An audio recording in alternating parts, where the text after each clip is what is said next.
చాలా బాగుంది.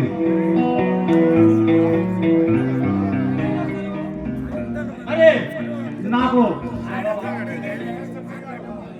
మిస్టర్ శంకర్ గారు. ఏమిటండి అనూష గారు?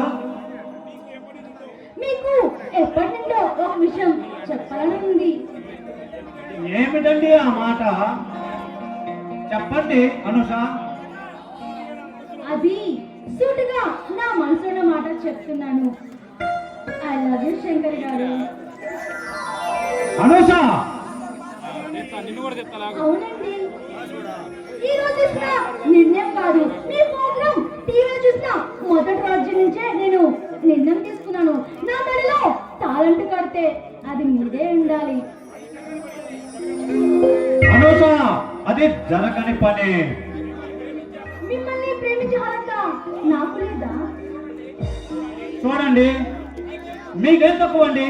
అందానికి అందం, సంస్కారానికి సంస్కారం ఉన్నాయి, కానీ మిమ్మల్ని పొందే అర్హత నాలో లేదంటున్నాను. దయచేసి ఇక నుండి వెళ్ళిపో. ఈ అనుష తలుచుకుంటే అది జరిగేందుకు వదలదు. ఇంకా నువ్వు ఐ లవ్ యూ చెప్పేందుకు ఈ అనుష అస్సలు వదలదు. అనూష, మూర్ఖంగా మాట్లాడకు. నేనేమిటో, నా గతమేమిటో నీకు తెలియదు. దయచేసి నన్ను మర్చిపో. మీరెవరో ఈ సిటీలో ఉన్న ప్రతి ఒక్కరికి తెలుసు. ఇంకా మీ గతం అంటారా, అది నాకు అక్కర్లేదు.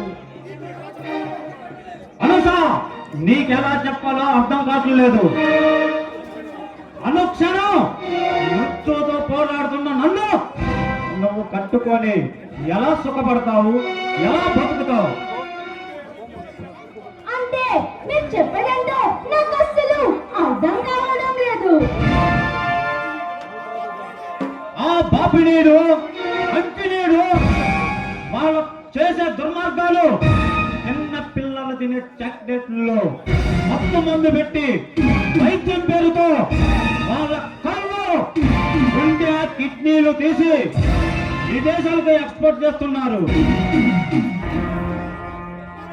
అలాంటి అమాయకులైన ఆడపిల్లల జీవితాలను నాశనం చేసి వాళ్ళని చదువుకునే అమ్మాయిల్ని విదేశాలకు పంపించి క్యాబినెట్ డాన్సర్లుగా వాళ్ళ జీవితాన్ని పతనం చేశారు. అందుకే వాళ్ళని అంతం చేయడానికి అవతరించిన కొనిదల ప్రళయ సింహాన్ని, మీలాంటి ఆడపిల్లలకి జన సైనికుణ్ణి, జన సైనా నాయకుణ్ణి. Oh my God!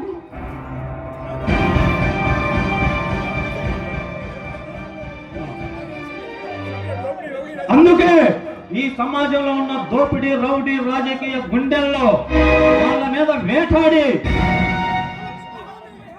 వాళ్ళ పద్మవ్యూహాన్ని ఛేదించడానికి అవతరించిన సింహం, ప్రళయ సింహం, కొనిదల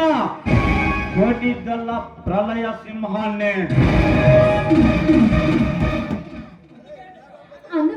అందుకే అనుష, ఇలా ప్రేమ, పెళ్లి అనే పదాలకు అవసరమైతే ఒక పర్లంగ దూరంలో ఉంటున్నాను. ఇలాంటి నా ఒంటికి పడవను సార్. ఈ సమాజంలో ఉన్న చెడుగులు మొత్తం ఏర్పడినంత మాత్రాన మీరు ప్రేమించకూడదని ఏ చట్టంలో లేదు, మీరు పెళ్లి చేసుకోకూడదని ఏ రాజ్యాంగంలో రాసి లేదు. అనుష, నేను చట్టాన్ని నా చేతుల్లో తీసుకున్నా నేరస్తుణ్ణి, హంతకుణ్ణి. దయచేసి నన్ను మర్చిపో.